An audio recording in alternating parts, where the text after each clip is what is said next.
শিক্ষার্থী কেমন আছো সবাই? আশা করি সবাই যে যেখানেই আছো সুস্থ আছো, ভালো আছো। তোমাদের সবাইকে তোলারাম কলেজ ইকোনমিক্স অনলাইন ক্লাসে স্বাগতম জানাচ্ছি। আমি নাজিয়া শারমিন হক, প্রভাষক অর্থনীতি বিভাগ, সরকারি তোলারাম কলেজ, নারায়ণগঞ্জ।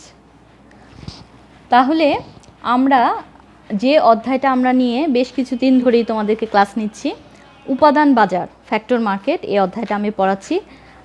আমি এর আগে এই চ্যাপ্টারের মনে হয় বেশ কিছু 3-4টা ক্লাস মনে হয় নেওয়া হয়ে গেছে। যেহেতু এই চ্যাপ্টারটা অনেক বড়, সেহেতু চ্যাপ্টারটা আমি চেষ্টা করছি তোমাদেরকে গুরুত্বপূর্ণ প্রশ্নগুলো, গুরুত্বপূর্ণ টপিকসগুলো শেষ করে দেওয়ার জন্য। তাহলে আমি গত ক্লাসে খাজনা নিয়ে মোটামুটি আলোচনা শেষ করে দিয়েছিলাম। খাজনা থেকে আমি পড়িয়েছি খাজনার আধুনিক তত্ত্ব, রিকার্ডোর খাজনা তত্ত্ব, অনুপার্জিত আয় কী, নিম খাজনা কী।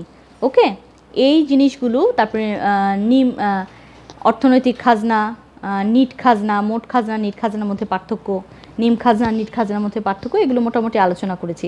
খাজনার রিলেটেড টপিকস আমি গত ক্লাসে শেষ করেছি। আজকে তাহলে আমি নতুন একটা টপিক্সে তোমাদেরকে যেতে চাচ্ছি। আজকে আমি তোমাদেরকে পড়াবো মজুরির প্রান্তিক উৎপাদনশীলতা তত্ত্ব। এই থিওরিটা আজকে আমি তোমাদের সাথে আলোচনা করব। তার আগে আমাদেরকে বলতে হবে, আমাদেরকে একটু জানতে হবে, তোমরা অলরেডি জানো, ফার্স্ট ইয়ারে জানো, তারপরেও আমি একটু রিভিউ করছি ফার্স্ট ইয়ারের পড়া। মজুরি কাকে বলে? আমি আশা করি যে তোমরা সবাই জানো মজুরি। মজুরি বা ওয়েজ, ইংরেজি টার্ম হলো ওয়েজ। মজুরি কাকে বলে বলো তো? মজুরি কাকে বলে? সবাই জানি আমরা, তাই না? শ্রমিকের পারিশ্রমিককে বলা হয় মজুরি। অর্থাৎ শ্রমিক তার কাজের বিনিময়ে যে পারিশ্রমিকটা উপার্জন করে বা তাকে যে টাকাটা দেওয়া হয় সেটাই হচ্ছে কি? সেটাই হচ্ছে মজুরি। কিন্তু অর্থনীতির ভাষায় কি মজুরিটা একটু বিশেষ অর্থে ব্যবহৃত হয়। অর্থনীতির ভাষায় মজুরি কাকে বলে আমরা বলবো যে কি বলবো? মানুষের যে কোনো ধরনের শারীরিক বা মানসিক শ্রমের বিনিময়ে যে অর্থটা উপার্জন করা হয় তাকেই বলা হয় মজুরি। যেমন অধ্যাপক, ডাক্তার, শ্রমিক, এরা সবাই কি ভিন্ন ভিন্ন পেশায় ভিন্ন ভিন্নভাবে কি অর্থ উপার্জন করে। এই সবার উপার্জনটাই হচ্ছে, কারো শ্রমটা কেউ দেয় শারীরিক শ্রম, আবার কেউ দেয় মানসিক শ্রম। তাহলে আমি কি বলেছি? অর্থনীতির ভাষায় মজুরির সংজ্ঞা যে কোনো ধরনের শারীরিক বা মানসিক পরিশ্রমের বিনিময়ে যে অর্থটা উপার্জন করা হয় সেই অর্থ উপার্জনটাকে বলা হয় মজুরি। মজুরির দুইটা পার্ট আছে। একটা হচ্ছে কি? মজুরি হচ্ছে দুই ধরনের। একটা হচ্ছে কি? আর্থিক মজুরি, একটা হচ্ছে আর্থিক মজুরি, অন্যটা হচ্ছে প্রকৃত মজুরি।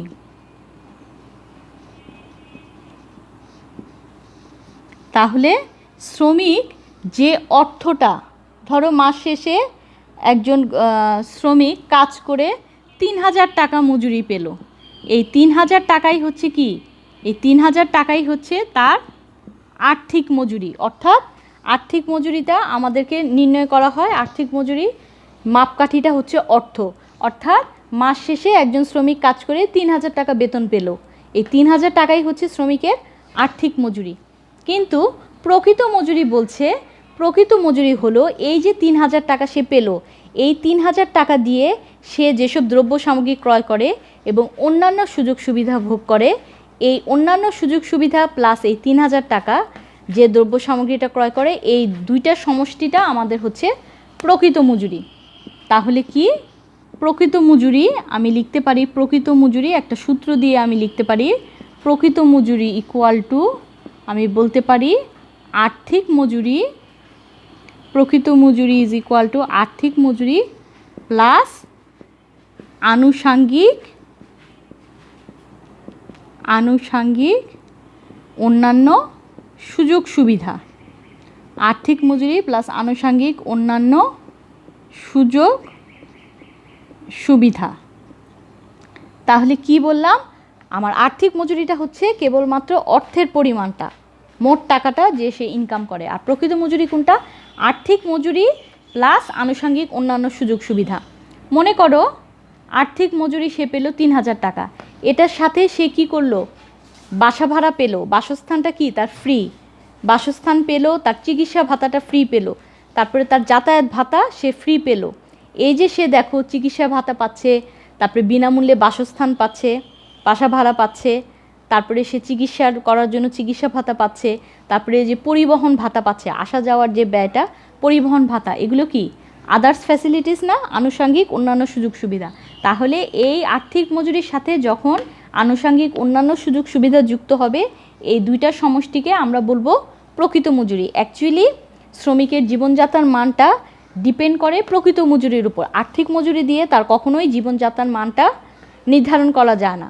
প্রকৃত মজুরি দিয়েই তার অ্যাকচুয়ালি তার জীবনযাত্রার লাইফ স্ট্যান্ডার্ডটা কেমন, লিভিং স্ট্যান্ডার্ডটা কেমন, এটা জানা যায়। প্রকৃত মজুরি দিয়েই আসলে অ্যাকচুয়ালি একজন শ্রমিকের জীবনযাত্রার মানটা নির্ধারণ করা হয়। ওকে, তাহলে আমরা একটু ইনিশিয়াল প্রাথমিকভাবে আমরা বললাম, প্রাথমিক ধারণা একদম দিলাম। যেহেতু আমি মজুরির প্রান্তিক উৎপাদনশীলতার তত্ত্ব পড়াবো, সেই তত্ত্বে যাওয়ার আগে তোমাদেরকে একটু জাস্ট আগের পড়া একটু রিভিশন দিলাম। মজুরি কাকে বলে, মজুরি দুই ধরনের, আর্থিক মজুরি কি, প্রকৃত মজুরি কি। ওকে, আমি আশা করছি তোমরা এগুলো আগেই জানো, তারপরেও তোমাদেরকে একটু রিমাইন্ডার দেওয়া। এখন তাহলে আমি চলে যাব মজুরির প্রান্তিক উৎপাদনশীলতা তত্ত্বে। চলো তাহলে আমরা মজুরির প্রান্তিক উৎপাদনশীলতা তত্ত্ব মূল বক্তব্য কি বলেছে সেটা আমরা একটু দেখি।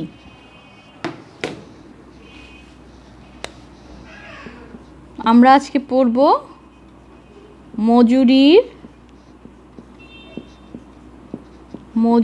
প্রান্তিক উৎপাদনশীলতা তত্ত্ব। মজুরির প্রান্তিক উৎপাদনশীলতা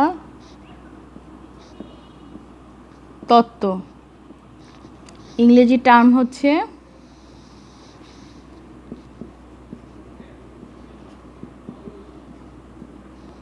marginal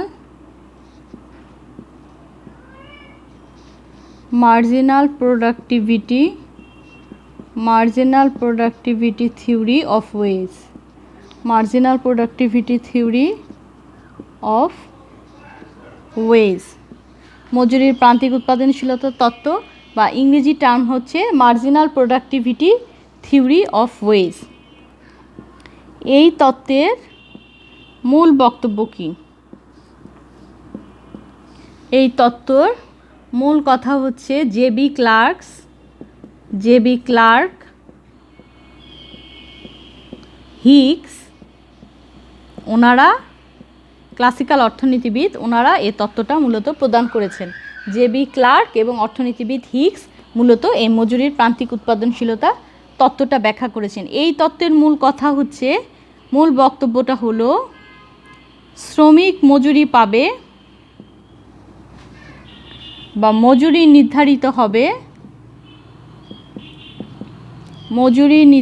হবে একজন শ্রমিকের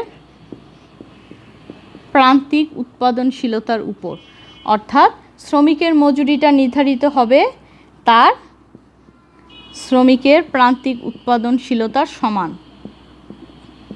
মজুরি নির্ধারিত হবে শ্রমিকের প্রান্তিক উৎপাদনশীলতার সমান। আমি তাহলে লেখাটা কি লিখেছি?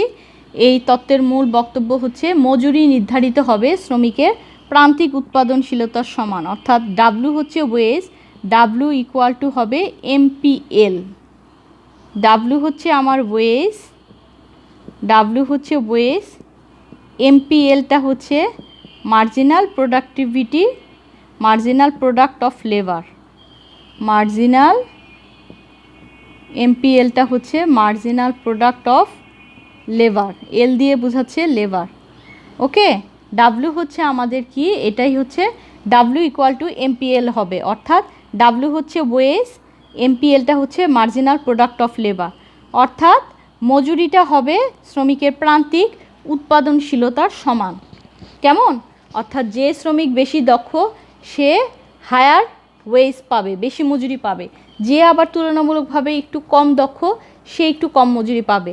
আবার যে শ্রমিক একদম অদক্ষ সে আবার এক লেভেলে হলো মজুরি পাবে। মোট কথা শ্রমিকের মজুরি নির্ধারিত হবে তার প্রান্তিক দক্ষতার উপর বা প্রান্তিক উৎপাদনশীলতার ওপর। ওকে, তাহলে মূল বক্তব্য হচ্ছে আমরা লিখলাম মূল বক্তব্য। এখন তাহলে এই তত্ত্ব পড়তে নিলে আমাদের কিছু অনুমিত শর্ত অ্যাজাম্পশন ধরে নিতে হবে। তাহলে অ্যাজাম্পশনসগুলো কি? অনুমিত শর্ত।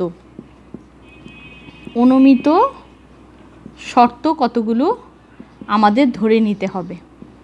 1 নম্বর শর্ত হচ্ছে আমাদের শ্রম বাজার এবং দ্রব্য বাজারে পূর্ণ প্রতিযোগিতা বিদ্যমান।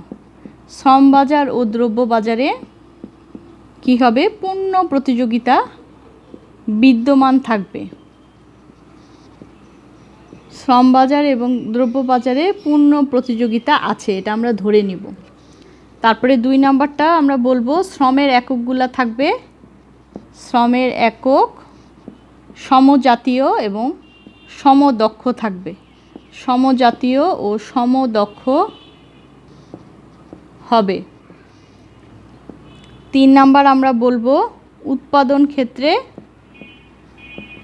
আমাদের কি? ক্রমহ্রাসমান প্রান্তিক উৎপাদন বিধি প্রযোজ্য হবে। উৎপাদন ক্ষেত্রে ক্রমহ্রাসমান প্রান্তিক উৎপাদন বিধি কার্যকর হবে।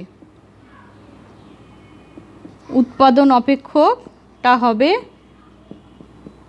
উৎপাদন অপেক্ষক হবে একমাত্রার সমজাতীয় অপেক্ষক। উৎপাদন অপেক্ষক হবে একমাত্রার সমজাতীয় অপেক্ষক। আর শ্রম হবে সম্পূর্ণ গতিশীল। শ্রম সম্পূর্ণ গতিশীল হবে। আর 5, এটা 6, এরপর হবে শ্রম সম্পূর্ণ বিভাজ্য হবে। শ্রম সম্পূর্ণ গতিশীল হবে। 6 নম্বর অ্যাজাম্পশন নিয়েছি শ্রম সম্পূর্ণ বিভাজ্য হবে। তাহলে অনুমিত শর্তগুলা আমরা মোটামুটি 6টা অনুমিত শর্ত ধরে নিয়েছি। 1 নম্বর কন্ডিশন আমি বলেছি শ্রম বাজার এবং দ্রব্য বাজারে পূর্ণ প্রতিযোগিতা বিদ্যমান থাকবে, অর্থাৎ পারফেক্ট কম্পিটিশন বিরাজমান করবে। তারপর 2 নম্বরটা কি বলেছি? শ্রমের এককগুলো হবে সমজাতীয় এবং সমদক্ষ। 3 নম্বর বলেছি উৎপাদন ক্ষেত্রে আমাদের কি হবে? উৎপাদন ক্ষেত্রে ক্রমহ্রাসমান প্রান্তিক উৎপাদন বিধি কার্যকর হবে। ক্রমহ্রাসমান প্রান্তিক উৎপাদন বিধি কার্যকর হবে। দেখো, প্রথমটা বলেছি পূর্ণ প্রতিযোগিতা থাকবে, শ্রমের একক সমজাতীয় হবে, উৎপাদন ক্ষেত্রে ক্রমহ্রাসমান প্রান্তিক উৎপাদন বিধি কার্যকর হবে। 4 নম্বরে বলেছি উৎপাদন অপেক্ষক হবে একমাত্রার সমজাতীয়। 5 নম্বরে বলেছি শ্রম হবে সম্পূর্ণ গতিশীল। 6 নম্বরে বলেছি শ্রম হবে সম্পূর্ণ বিভাজ্য। তাহলে দেখো, মূল বক্তব্য আমরা পড়ে ফেললাম। আমরা এই তত্ত্বে যাওয়ার আগে আমরা কতগুলো অ্যাজাম্পশন ধরে নিলাম। এখন তাহলে আমরা চলে যাব তত্ত্বের ব্যাখ্যায়। কিন্তু তার আগে আমাদেরকে কতগুলো শর্ত পূরণ করতে হবে।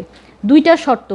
ঠিক তত্ত্ব পড়লে আমরা কি করি? প্রথম শর্ত বা প্রয়োজনীয় শর্ত এবং দ্বিতীয় শর্ত বা পর্যাপ্ত শর্ত আমাদেরকে জানতে হবে।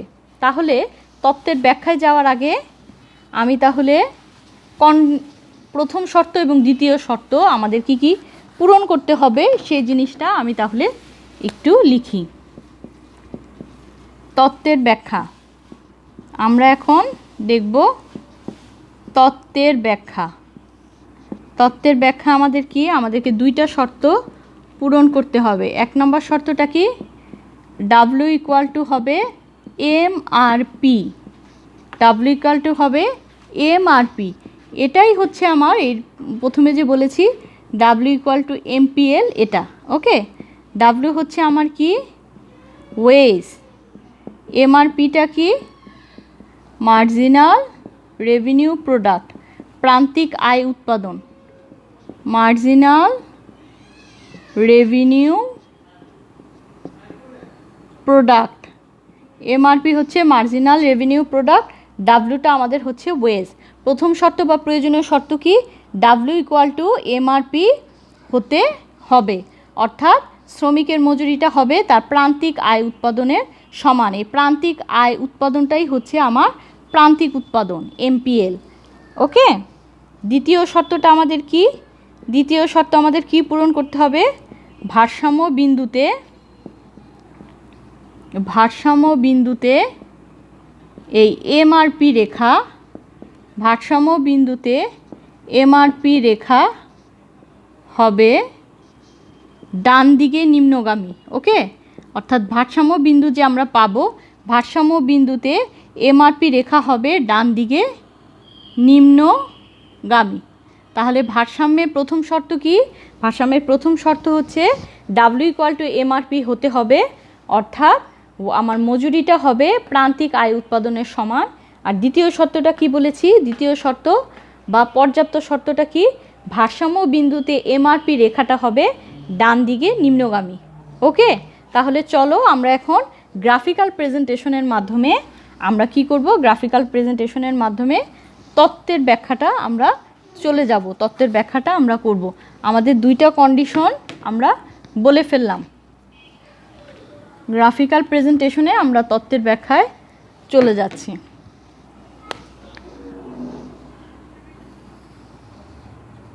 এখানে হচ্ছে এক্স শ্রম নিয়োগ, লম্ব অক্ষে হচ্ছে ওয়াই, এটা হচ্ছে মজুরি ও প্রান্তিক আয়। লম্ব অক্ষে হচ্ছে মজুরি ও প্রান্তিক আয়।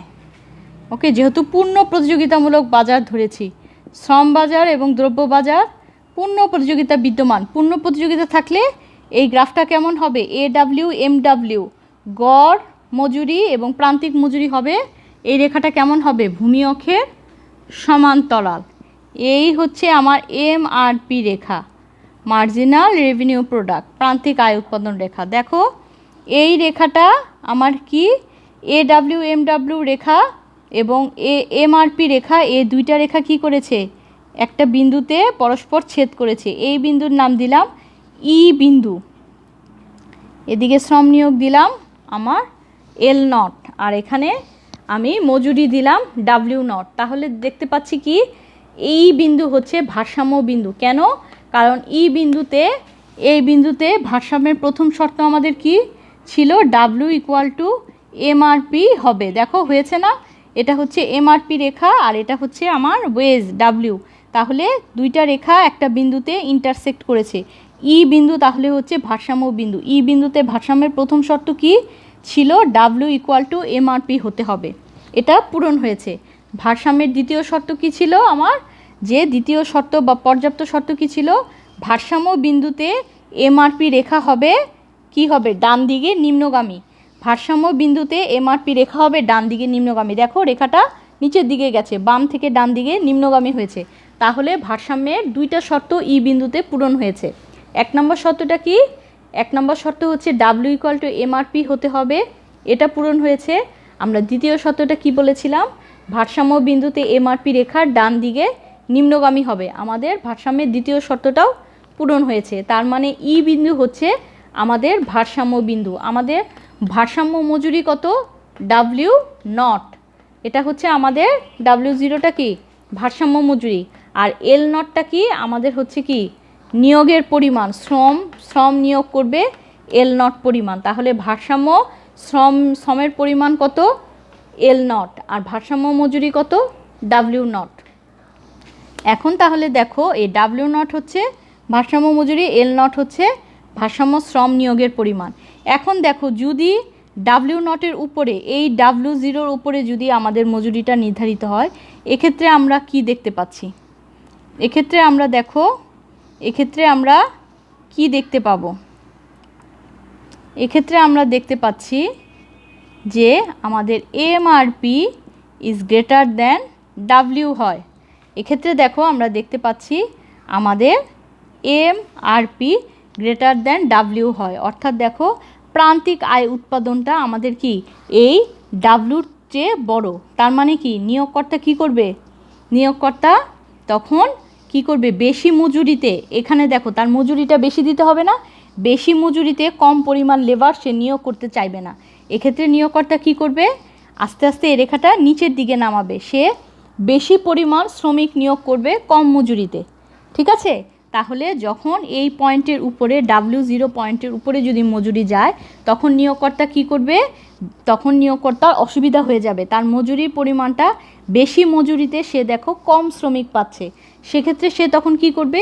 এটা সে নিচের দিকে কমাবে। সে চাইবে তার শ্রমিক নিয়োগের পরিমাণটা বাড়াতে কম মজুরিতে, তার মানে তখন সে মজুরির পরিমাণটাও সে কমাবে এবং বেশি পরিমাণ কি করতে হবে, সে বেশি পরিমাণ শ্রমিক নিয়োগ করতে চাইবে।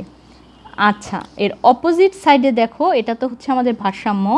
অপোজিট সাইডে দেখো, যদি আমরা এই পয়েন্টে নেই, যদি আমরা এই জায়গায় এই পয়েন্টে নেই, তাহলে এই পয়েন্টে আমরা কি দেখতে পাচ্ছি, এই জায়গায় আমরা দেখতে পাচ্ছি, এই জায়গায় আমরা দেখতে পাচ্ছি আমাদের এমআরপিটা ইজ লেস দ্যান ডাব্লিউ, অর্থাৎ ডাব্লিউটা উপরে, আমাদের এমআরপিটা কি নিচে, কম।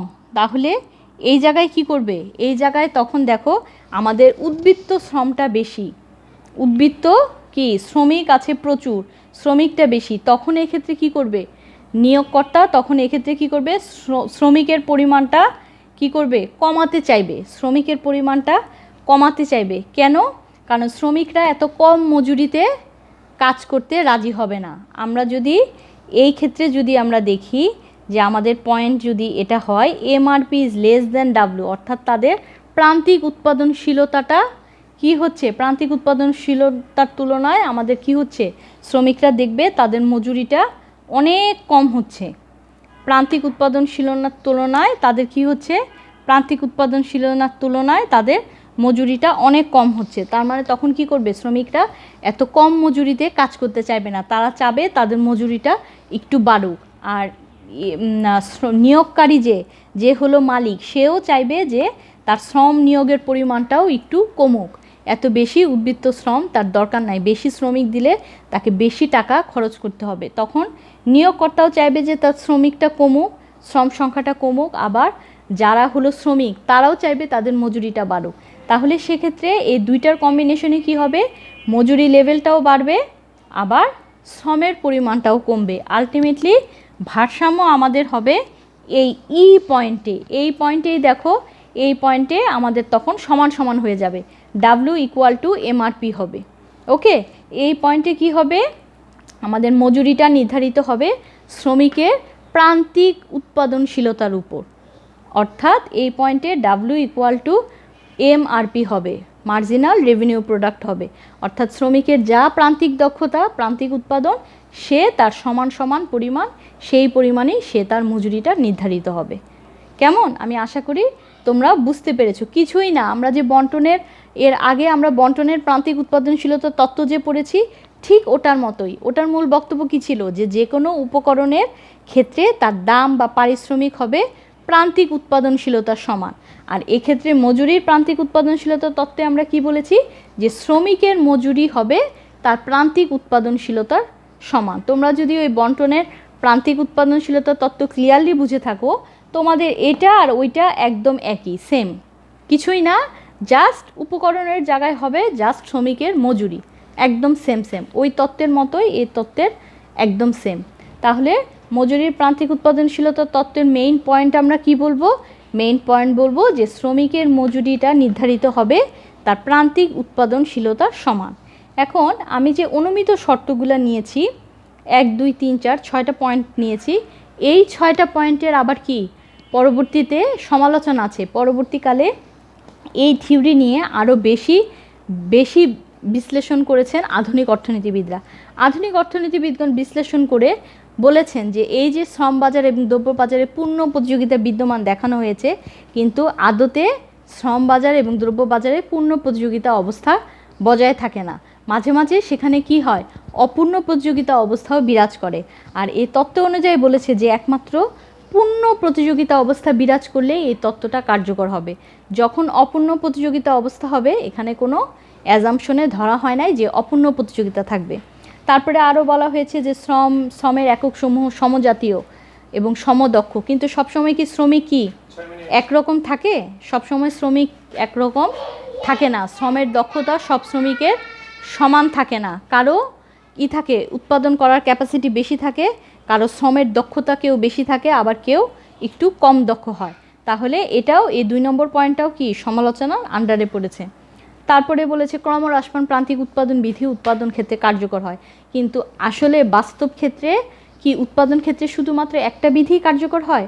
উৎপাদন ক্ষেত্রে তো 3টা মাত্রাগত উৎপাদন বিধি আছে, একটা হচ্ছে কি ক্রমহ্রাসমান উৎপাদন বিধি, আরেকটা কি ক্রমবর্ধমান, আরেকটা কি স্থির মাত্রাগত উৎপাদন বিধি, তাই না?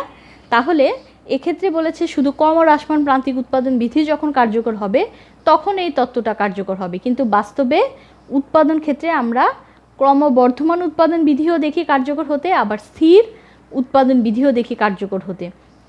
তাহলে যখন আমার ক্রমবর্ধমান উৎপাদন বিধি কার্যকর এবং স্থির উৎপাদন বিধি কার্যকর, তখন সেক্ষেত্রে আমাদের মজুরির এই তত্ত্ব কার্যকর হবে না। তার মানে এই পয়েন্টটাও একটা সমালোচনার একটা পয়েন্ট। অর্থাৎ তুমি পয়েন্টগুলো এমনভাবে বলবে যে যখন আমি যেই অ্যাজাম্পশনগুলো ধরে নিয়েছি প্রত্যেকটা অ্যাজাম্পশন সমালোচনার ক্ষেত্রে ওই প্রত্যেকটা অ্যাজাম্পশনের সমালোচনা করে দিবে। অর্থাৎ যা আমরা অনুমিত শর্ত ধরে নিয়েছি সেই শর্তগুলোরই আমাদের সমালোচনার পয়েন্ট আছে। তারপর 4 নম্বরে আমরা কি বলেছিলাম যে উৎপাদন অপেক্ষক হবে একমাত্রা সমজাতীয়, কিন্তু পরবর্তীতে আধুনিক অর্থনীতিবিদরা আরও গবেষণা করে দেখেছে যে উৎপাদন অপেক্ষক তো একমাত্রা সমজাতীয় নাও হতে পারে, অন্য উৎপাদন অপেক্ষকও হতে পারে। তখন সেক্ষেত্রে কি হবে? তখন সেক্ষেত্রে এই বিধিটা কার্যকর হবে না। আবার আমরা এখানে কি বলেছি? এখানে বলেছি যে শ্রম হবে সম্পূর্ণ গতিশীল। শ্রম তো গতিশীল নাও হতে পারে, ঠিক আছে, এগুলো ধরে নিয়েছে। তারপরে বলেছি শ্রম হবে সম্পূর্ণ বিভাজ্য। শ্রম হবে বিভাজ্য, কিন্তু শ্রম সবসময় বিভাজ্য নাও হতে পারে।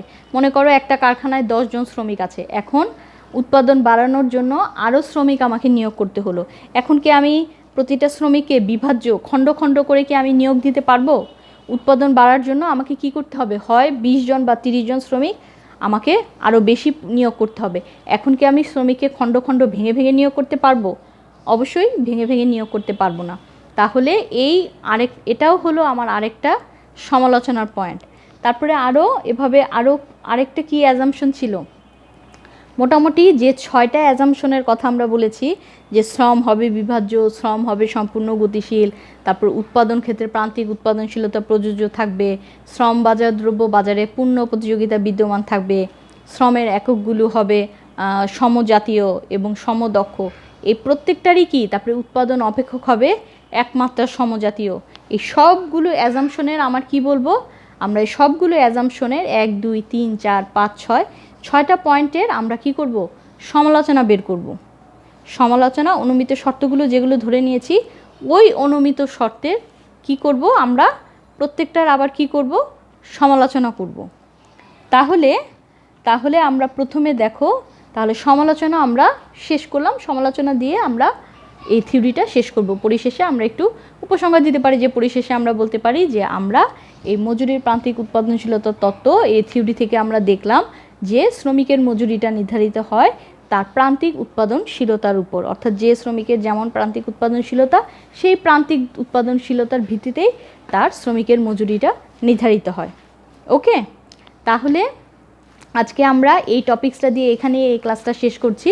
পরবর্তী ক্লাসে ইনশাল্লাহ আমি তোমাদের মাঝে হাজির হব এই চ্যাপ্টারেরই অন্য কোনো টপিকস নিয়ে। সেই পর্যন্ত সবাই ভালো থাকো, সুস্থ থাকো, নিরাপদে থাকো। আর তোমরা যারা আমার এই মুহূর্তে এই ক্লাসটা করলে কমেন্ট বক্সে তোমরা তোমাদের রোল নম্বরগুলো একটু দিবে, এগুলো তোমাদের হাজিরা হিসেবে কাউন্ট করা হবে। ওকে, ভালো থাকো সবাই, আল্লাহ হাফেজ।